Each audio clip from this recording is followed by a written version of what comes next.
Ilgai senoji žuvėdra porino apie jaunąjį dailininką ir jo tėvelius.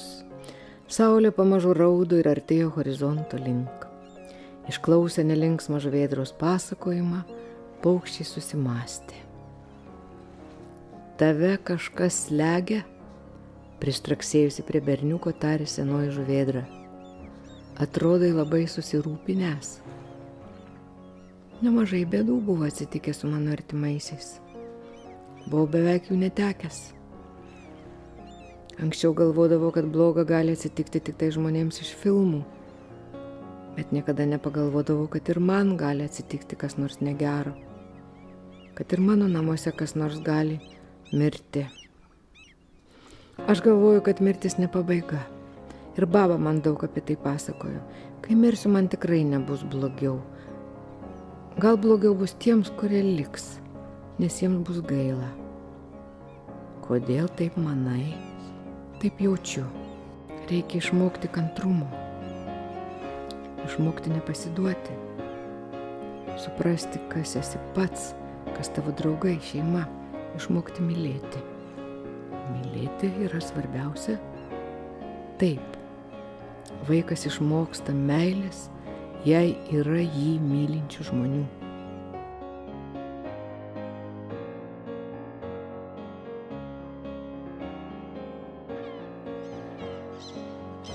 Po šių berniuko žodžių stojo trumpa tyla, tik vėjas šiureno skrajūnų plunksneles. Atsitiktinai prieš keletą metų, kai šventėme teatro 20-metį, kai didžioji scena buvo išgriauta ir smėlio duobė, kai buvo begalinė viltis ir noras kuo greičiau sugrįžti tą didžiąją sceną, švęsdami ten jubiliejų, visiškai atsitiktinai aš pasakiau, kad iš teatro neišeinam. Jeigu kartą į teatrą atėjai, tai jame visada išliekama, nesvarbu, ar nebevaidini, ar tarsi savyje galvoji, kad išėjęs, ar išeini į viešpaties namus, bet iš teatro neišeinama, o į teatrą visuomet grįžtama. Taigi, kas vėluos, jeigu kažkur čia randa vietą atsisėsti ar ant žemės ar kažkur, o į šias kėdes aš maloniai kviečiu sumanytoją šios idėjos ir visų bičiulių kalbinti tos knygos sudarytoją Svajūną Sabaliauską.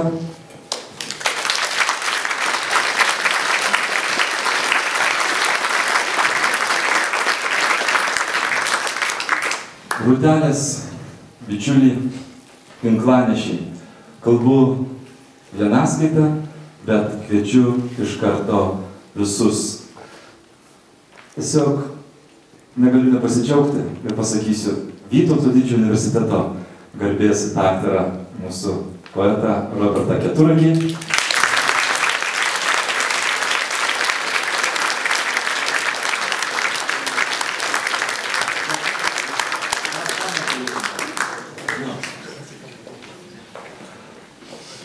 Bičiulę Dainą Kazlauskienę. Aktorę Olitą Kuzartaitę. Ir bičiulį Viktorą Valašiną.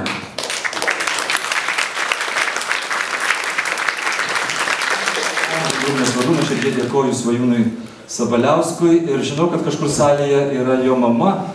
Kur mama yra? Prašom pasirodyti. Tai mes tiesiog sveikiname Svajūną, paplokime mamai.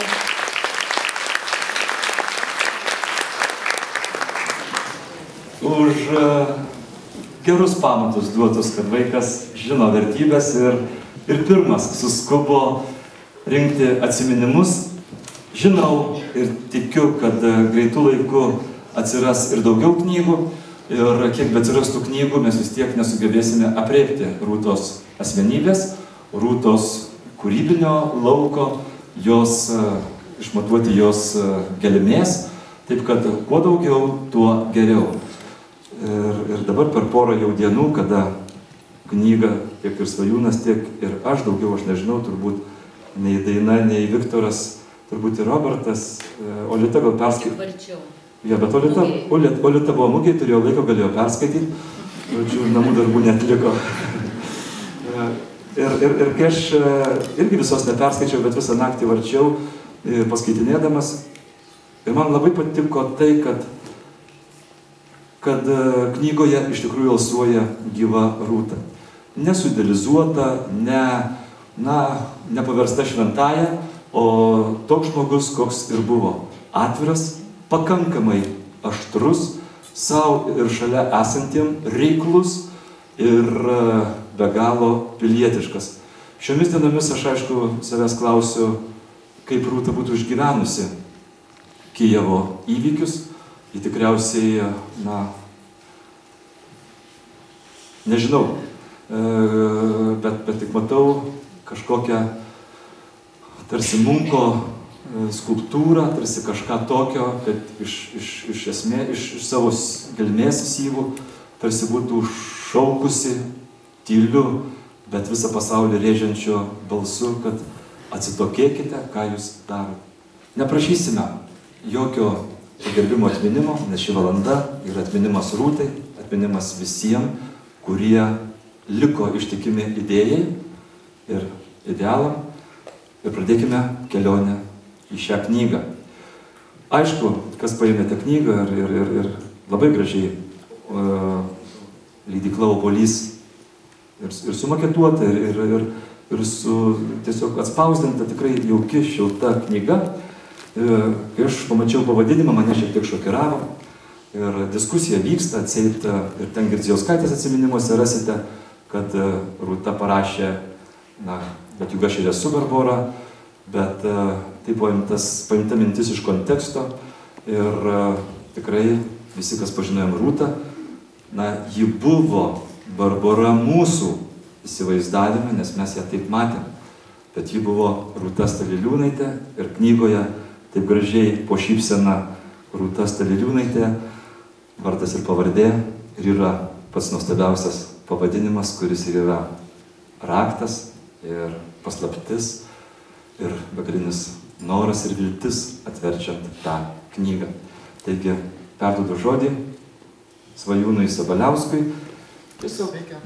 Nereikia jungti, norint. Tai aš reiktų gal žinot, naudokime gal mikrofonus dėl to, kad yra vyresnių žmonių ir kadangi dabar vėjai visą kitą, gal blogiau girdisi per kepurytas. Ar šukuosinas. Knyga, kadangi čia visi yra, tai galima šiek tiek ir pasakyti tam tikrų dalykų. Knyga padėta kaip naujiena, bet jinai tikrai nėra pasakyta kaip rėkianti, kaip žinot, kaip būna ten komercinės leidyklos įsivaizduoja, kad išleis nuostolingą leidinį, vien dėl to, kad užsidėtų pliusiuką, kad jie remia Lietuvos kultūrą. Bet, kai priėjau prie mergaitės, kuri prekiauja, ir paklausiu, kaip knyga, vis dėlto ten, žinot, apie antrą pasaulinį karą, apie pirmą pasaulinį karą, apie erotiniai romanai ir visokiausia kitokia literatūra, ir Rūta Staliliūnaitė kažkaip tai gal ir disonuoja šiek tiek. Ir ta jauna mergaitė sako, keista, kažkaip, bet perka. Ir tas kažkaip 12 valandą nelieka nė vienos knygos. Ir žmonės vaikšto po knygų mugę ir ieško. Tai dar įrodymas, kad buvo gal ir girdėta, sako, kas atsimins tą Staliliūnaitę, nes radijos stotyje RS2 Šiauliuose, Kaulė ten Šiaulietė irgi ten turbūt kalbėjo ne kartą toj radijos studijoje. Išeinu prieš pasakydamas, kad išeis tokia knyga ir sėdi 6 ar 7 mergaitės, su kur taip galvas alglosto, tokios manekenės ale. Jos dalyvauja pristatymė, diktoriam turėtų būti. Jos mokosi teatro meno būsimos aktorės. Ir aš klausiu, sakau, mergaitės, ar jūs pažįstate, ar žinote, kas yra Rūta Staliliūnaitė? Kartojus 3 kurso teatre bus aktorės. O kas ji tokia? Ta prasme, aš galvoju, kad čia Šiauliuose tik tai toks variantas yra, bet Kuzmanaitė sutikau, Kuzmanaitė lygiai tą patį sako, nežino atėję aktoriai, būsimieji aktoriai, kas yra Staliliūnaitė. Ką reikia dėstyti? Arba kitas, sako, vienas studentas stoja ir pavardė jo, sako, jūsų labai graži teatrinė pavardė. Sako, kokia? Sako, Domaitis. O kas jis toks? Realininkas. Taip, ir stoja, laukia kultūros ministerijos pinigų arba Kauno miesto savivaldybės pinigų, kad būtų knyga paremta. Nes kultūrinis leidinys be rėmimo, kaip ir negalima šiais laikais, kažkodėl tai įsivaizduoja. Bet leidykla gal ir kreipėsi, bet pinigų papildomų negavo šitai knygai, bet aš labai džiaugiuosi, kad išėjo ir pavyko įkalbėti leidyklą, kad jį įdėtų kompaktą.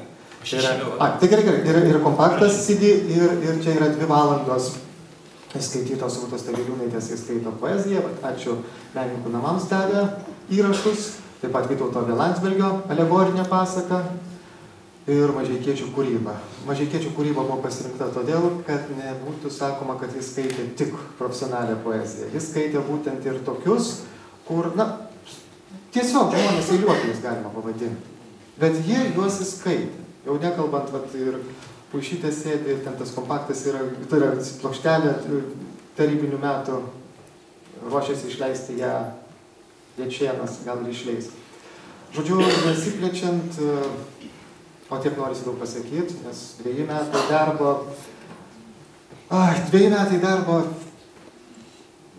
ir įtampos daug ir, reikėjo gyventi su Rūta Staliliūnaitė tiesioginė to žodžio prasme. Ir ypatingai tas susigyvenimas su ją įvyko ten Pašušvy.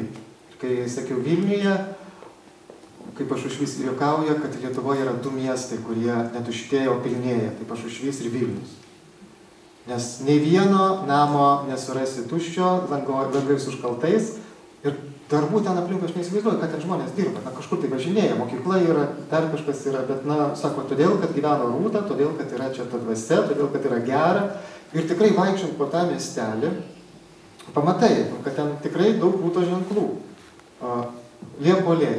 Sugalvojo Rūta, kad reikia pasodinti, žmonės pasiema kibiriukus ir sodina. Sugalvoja, kad reikia padaryti, viskas yra.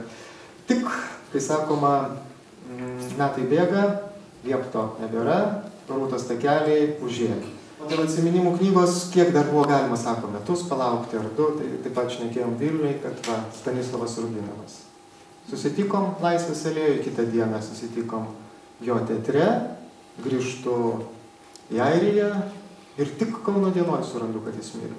Kiti portalai gal pranešė, gal ne, bet Kauno diena garbingoje vietoje, pirmoji pozicijai parašė, kad mirė Rubinovas. Būtent ir tokie dalykai. Tas, jeigu dar keli metai, tai žinoma, gali ir kiti žmonės užimti tą vietą ten. Ir kodėl knyga yra tokia, o ne kitokia. Nes kai pradėjom galvot, kas jie leis, pirmoji leidykla buvo Lietuvos rašytojų sąjungos.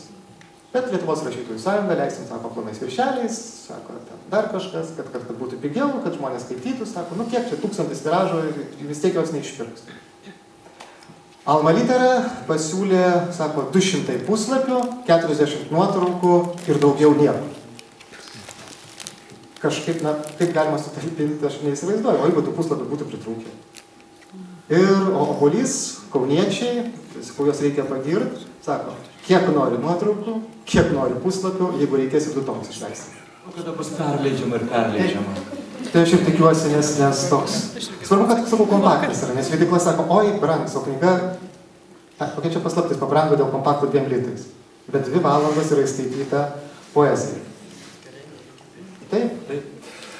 Tai mes taip ir ausime tą mūsų pokalbį ir aš dabar galvojau, kad vienaip, bet galvoju galbūt pakalbinti dabar Dainą ir dėl to, kad, reiškia, būtent prisiliesti prie tų galbūt prisiminimų nebūtinai kas rašyta, bet prie tų trumpai, sakykime, prisiminimų, pirmi, sakykime, įspūdžiai aktorystės, o paskui paskalbinsim turbūt Olitą, nes, kaip, sakykime, buvo provokuojama per Rūtą ir kitiem aktorystę. Labą dieną ir labai smagu matyti tiek daug Rūtos gerbėjų. Rūta gyva. Rūta čia. Rūta. Knyga išėjo apie tave.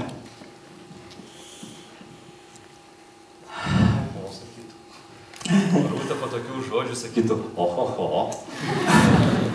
Rūta norėjo knygos, atvirai sakant, bent jau tikėjosi. Ne tai, kad norėjo, bet tikėjosi, kad vis dėlto turbūt bus ta knyga, kažkokia bus, apie ją kokia ji bus. Jinai negalėjo apie tai mąstyti ir galvoti, bet kad gali būti knyga, tai tikėjusi, iš to jau sprendžiu, nes ji pasakė, kad tam tikros nuotraukos, jos, sakysim, vestuvinės nuotraukos, kad nebūtų dedamos jokiai spaudai, kaip mėgstama, kai žmogus išeina iš šio pasaulio, pirmiausia, nori jį aptarti jo asmeninius dalykus.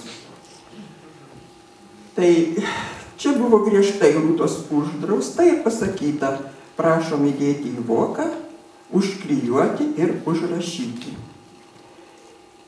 Tuo tik atveju, jeigu bus knyga. Per naktį šiandieną jau turėjau progos svajūnai susipažinti su jūsų parengta knyga ir surinktus mūsų visų atsiminimus.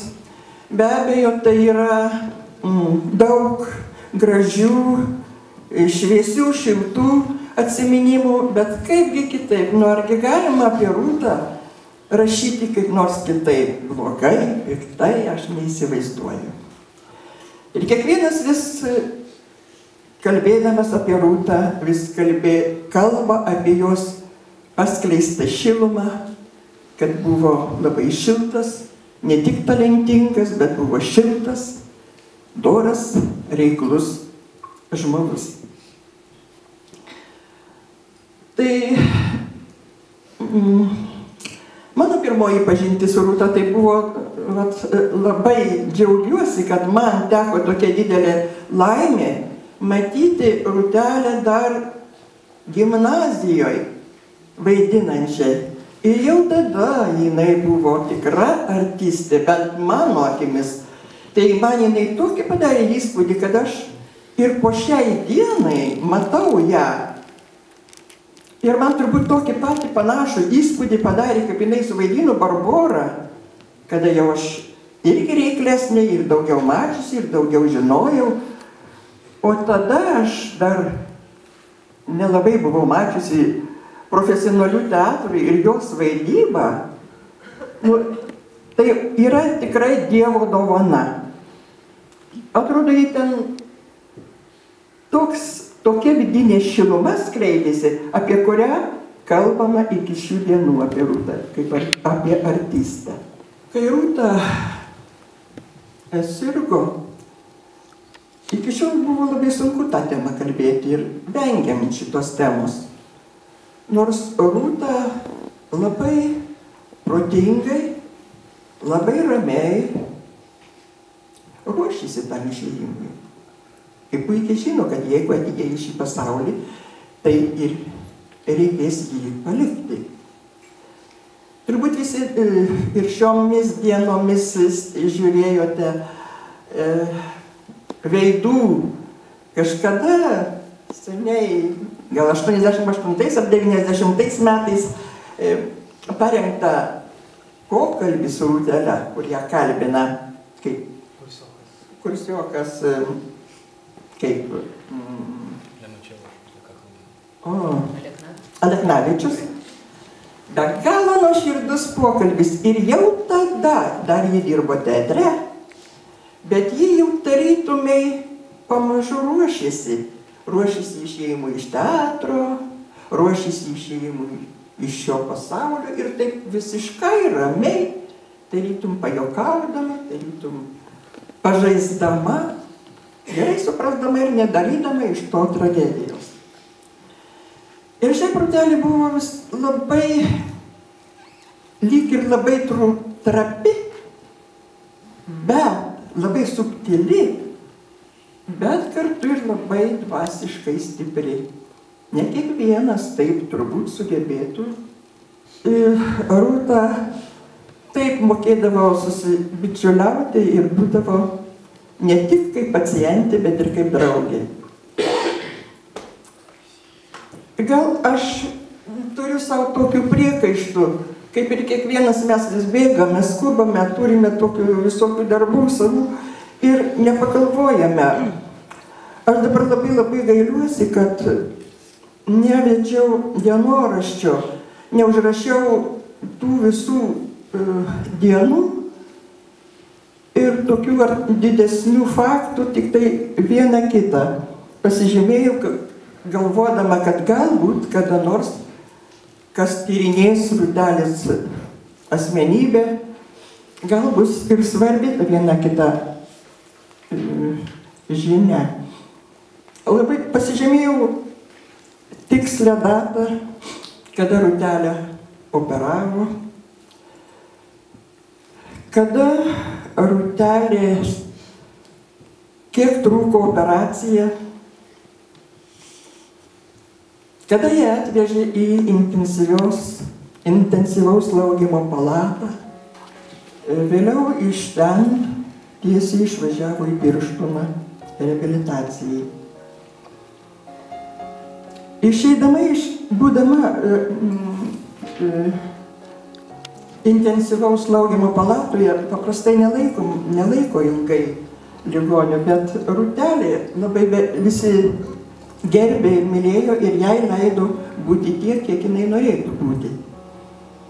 Ir išeidama Rūtelė sesutėm užrašė tokį, noriu pacituoti jos laiškelį, ką jinai užrašė sesutėm.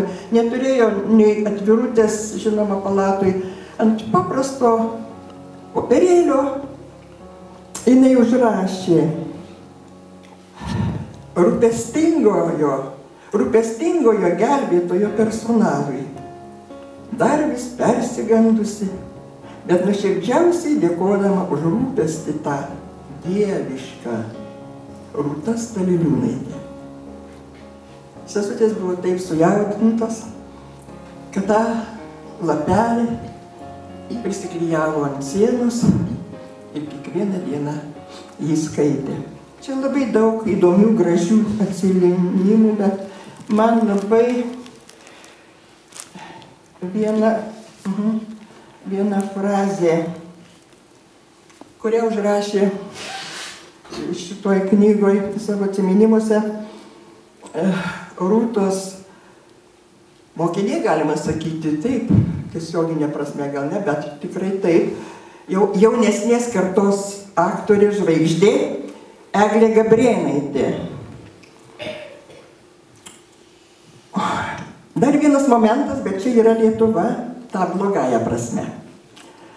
Buvo Kauno dramos teatro jubiliejus. Iš Vilniaus nuvažiavome pasveikinti teatro. Į sceną lipo pakviesti dirbę teatre aktoriai. Teatro salė buvo pustuštė, neleido žmonių iš gatvės. Užlipo veteranai, nusilenkė. Pamačiau baltą sėdinčios Rūtos galvą. Jos niekas nepristatė. Užmiršo. Kažkas pasakė: o Rūta. Buvau tada ir aš teatre kartu su Rūta, nes Rūta dažnai mus draugės viena kitą pasikviesdavo, kad palaikytumėm jai draugystę. Ir iš tiesų tai buvo skausminga, kad Rūta buvo užmiršta, Rūta pagarbė, tik tai, man atrodo, kad tai pašaukė artistas iš Klaipėdos, Aidys. Paukštė. Ačiū, Svajūnai, kad jūs ėmėtės tos temos ir padarėte pradžią. Ir manau, kad dar bus laiko ir visiems kitiems pasisakyti kitose knygose. Ačiū, Dainai. Mes turime jau antros knygos apmatus, kaip supratome, ir tai yra labai gražu ir prasminga, ir tai liudija, kad darbas vyksta. Šiandien kartu su mumis nėra poeto Petro Palilionio, bet jis užėjo į teatrą ir sako: aš noriu įsigyti knygą, nes dėl darbų negaliu būti, bet sako, aš irgi rašau prisiminimus. Jeigu aš dabar paklausčiau iš jūsų, kiek yra rašančių, tai turbūt irgi būtų labai daug. Knygų mugėje mes kalbėdami... Giedrius Kuprevičius, aš jam, kai skambinau, jisai sakė, irgi rašau. Va. Ir Aišku, Giedrius parašė ten toj knygos, dar aš nemačiau, bet sakė, tikrai atsiminimas Rūtai yra ir sako, aš negaliu tą pačią dėti į šitą knygą. Sakau, gerai, tai jeigu kiekvienais metais išeitų po knygą, tai tada galima pasakyti, lietuviai myli savo genijus. Nes labai dažnai pamiršta. Matot, lietuviai yra rašantis, kad dar būtų ir skaitantis, tai būtų labai gerai. Tai rašytojai rašo rašytojais. Taip, nes dabar knygų mugėje tiesiog nuostaba. Tiek rašančių, kad tiesiog žavu. Ir ta takoskyra labai pasidarė plona, tie, kurie, sakykime, gali rašyti ir tie, kurie nori rašyti. Aš labai atsiprašau, mano bendravardė Sabaliauskaitė, Silvarerum 1, Silvarerum 2, Silvarerum 3. Taip. Tai, ta prasme, gali būti ten stipru. Stipru, aš dabar irgi nusipirkau tą knygą ir skaitau ir tikrai labai. Ir sunku, matot, yra nesikartot. Aš, pavyzdžiui, kai skaičiau dabar šią knygą, tai man irgi, galvoju, Svajūnas buvo labai pagarbus visų mūsų prisiminimam, nes, kai rašai savo prisiminimą, randi kažkokį kampelį, kaip prisiliesti, nes neįmanoma visų prisiminimų surašyti, tai, galvoju, kad prie tokių kampų niekas neprisilies.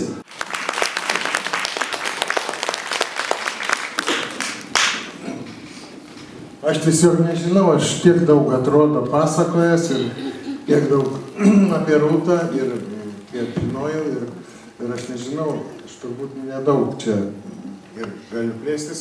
Svarbiausia, aš nežinau, ką aš čia pripasakojau. Aš dar ne... Tai čia Budraičiai. Ne, tai čia Budra, Juozui Budraičiai. Nes jisai Audronės Girdzijauskaitės interviu pasakė, kad Rūta suprovincialėjo gale. Tai kai Audronė Girdzijauskaitė paskambino man, tai aš pasakiau, reiškia, tai iš kur šitas tekstas, reiškia. Juozas dirbdamas Maskvoj, paskutiniu metu, ką jis matė, žinojo kaip Rūta, suprovincialėjo ar dar ką, ar susirgo, ar ką, kad susirgo, tai turbūt galbūt. Iš Maskvos viskas matosi. Nu, iš Maskvos viskas matosi. Ir gaila, kad iki šiol nesutikau Juozo. Akėse, nesimušiu, bet taip. Tai čia apie tą Jochai. Nu ir... O apie Ūbą, tai apie Ūbą, Karalių Ūbą spektaklį, tai tikrai Rūtai tai buvo persilaužimas toks, nes tokių vaidmenų jinai nevaidino, bet šiaip jai patiko. Jai patiko ir jinai sakė, tai ką išdarinėsim ten, tik tu labai jau nekankink manęs, reiškia. Nes aš tada buvau stiprus, jaunas, reiškia. Ir galėdavau ją paimti, mėtyti, užsidėti ant savęs ir visokiom pozom, reiškia, o ten tas leisdavo. Ir todėl tai buvo įdomu. Tai buvo įdomu jai, tai buvo įdomu ir man. Tai buvo ir fiziškai sunku abiems. Ne tik tai aktorinė, bet ir fiziškai. Tai vienas sunkiausių fiziškai spektaklių. Mes buvom gastrolėse Taline ir tuo metu buvo labai populiaru ir iš tikrųjų buvo Brežnevas labai charakteringai kalbėti pradėjęs.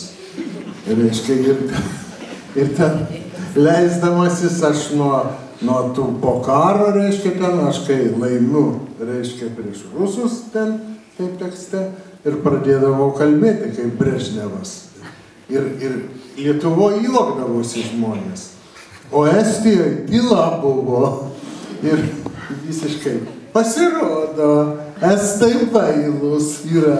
Ir po to atbėgo Vaitkus ir sako, Valašinai, ką tu išdarinėjai? Sakau, ką?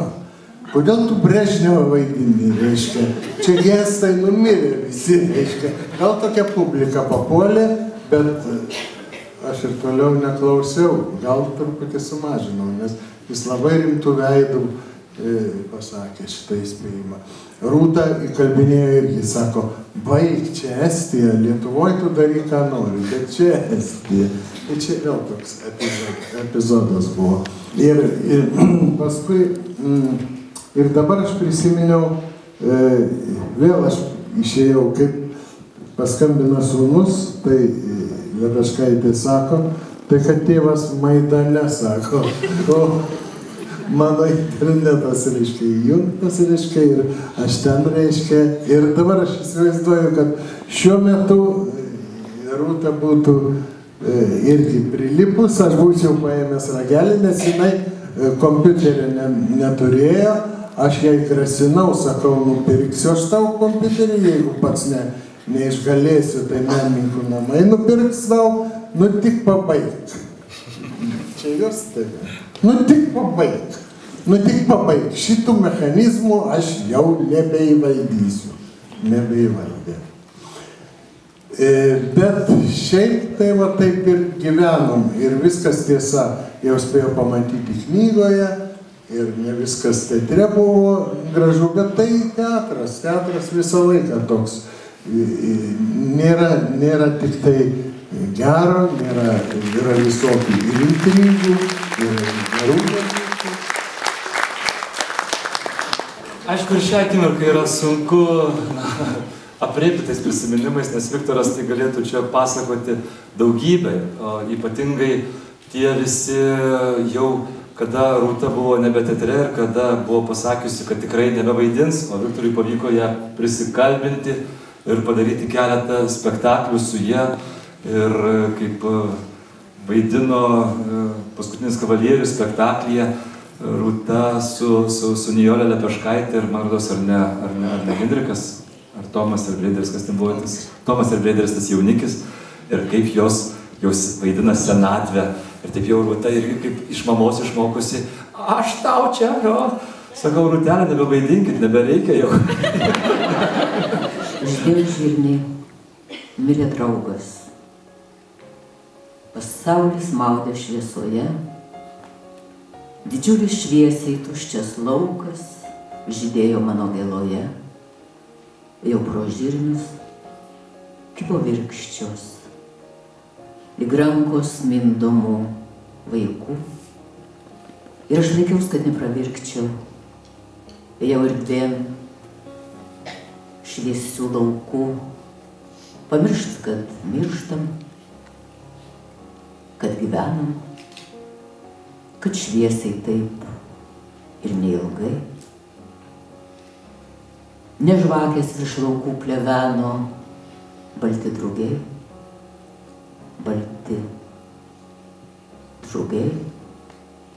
o žirniai draikėsi ant kelio, o bitės dūzgė lubinuos.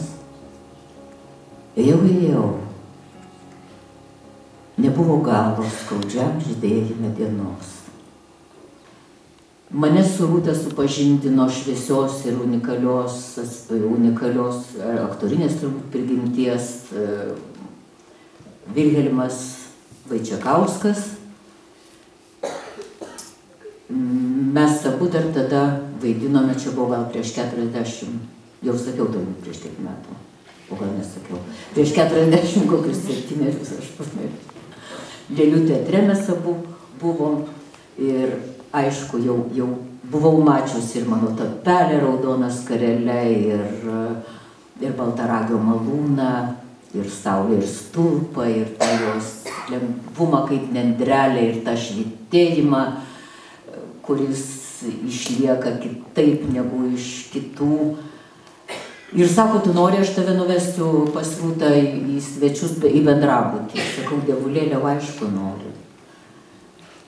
Ir va tai buvo pirmas pamatymas, neatsimenu, nei ar mes gerėm arbatą, ar mes gerėm vyną, ar mes tik tai kalbėjomės, bet tas spindėjimas lūpose, akise, jis taip išliko, kad eidavai Laisvės alėją ir susitikdavai, pasisveikindavau, dar tada, kai Kaune buvau, kai Lėlių teatre, ir kažkaip taip ir išlieka jos tas vienai būdingas tas grada mūsuose, nes tai turi būti, nes jinai ir išrinkta, ir pašaukta.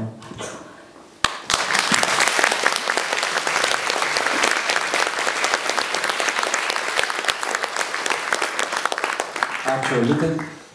Tai, ką aš tik vieną žinau, man išsakyti bent savo, ar jums yra labai sunku.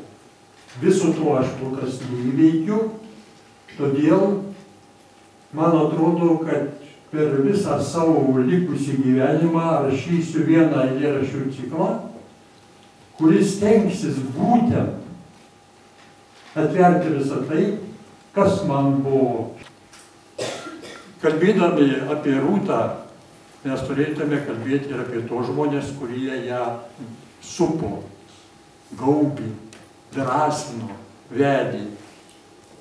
Aš kol kas dar nesuradau nei vienos studijos, ką reiškia mūsų teatras, jo labiau Kauno teatras, sovietinėje Lietuvoje, ypač po 79 metų, kada rusinimas tautos prasidėjo jau nuo vaikų darželio. O mokytojai lituanistai, žinodami, kad rusistai gauna dvigubai didesnius atlyginimus, pradėjo persikvalifikuoti į rusistus. Ir todėl Rūta iš tos aplinkos įsinešė tokią galią. O štai gruodžio pabaigoje, kūčių dieną atskriejo liūdna žinia. Nebėr babos. Mama puolė į ašaras, ėmė kaltinti save, kad laiku neparsivežė mamos į Palangą. Ta pati kūčių vakarą atvažiavo tėtis ir visi kartu išvyko į laidotuves. Keistai ir nejaukiai Mykolui atrodė tušti babytės namai, be šeimininkės, visiškai nebe tie kaip vasarą. Močiutė gulėjo vidury kambario, šviesiais drobiniais drabužiais aptaisyta ir šypsojosi lūpų kampučiais. Prie jos visai netiko giminės ir giedotojai pasidabinę juodai, su skausmo išraiškom veiduos. Baba tikrai nenorėtų, kad dėl jos čia visi raudotų, bambėjo ponos Mikas. Išėjo į lauką ir pamatęs kieman įsukantį vyšninį BMW, nė pats nepajuto, kaip pripuolęs atplėšė mašinos duris, iš ten išlipo Augustė su mama. Labas, tarė Augustė. Jau kalbi? Nustėro Mykolas. Augustė nežymiai linktelėjo galvą. Lipsi man piliakalnio? Būtinai. Taip jie ir padarė, nors vėjas pūtė ir aštrios kalėdinės snaigės lindo už apykaklių ir kepurių. Kai užkopė viršukalnėn sukaitę ir uždusę, Mykolas ryžosi paklausti: sakyk teisybę, vasarą sirgai ar tik apsimetinėjai? Nemačiau prasmės kalbėti. Dėl ko? Mano tėvai norėjo skirtis, paaiškino Augustė. Sykį nugirdau jų pokalbį ir nutariau tylėti, kol susitaikys. Taip ir maniau, kad vaidini, nusijuokė Mykolas. Nevaidinau. Iš tikrųjų nenorėjau su niekuo apie nieką kalbėti. Tėvai susitaikė, ašgi jau kalbu. Tai tau tų babo žolelių visai ir nereikėjo. Man nereikėjo, bet tėvams jos tiko. Kasdien jas virdami, jie neturėjo laiko bartis. Ėmė temti, juodu nusileido nuo kalno, giedotojos skirstėsi, tik artimiausios kaimynės pasiliko naktinių budynių. Mama užkaitė arbatos, paruošė sumuštinį ir pakvietė visus vakarienės. Kai visi laidotuvininkai sugužėjo virtuvėn, Mykolas pastebėjo, kad baba savo kambarį guli visiškai viena. Einam pas babytę, pasiūlė Augustė ir jiedu įspūdino į velionės kambarį. Gal ji dar neiškeliavo, ūmai toptelėjo Mykolui. Gal ji dar čia?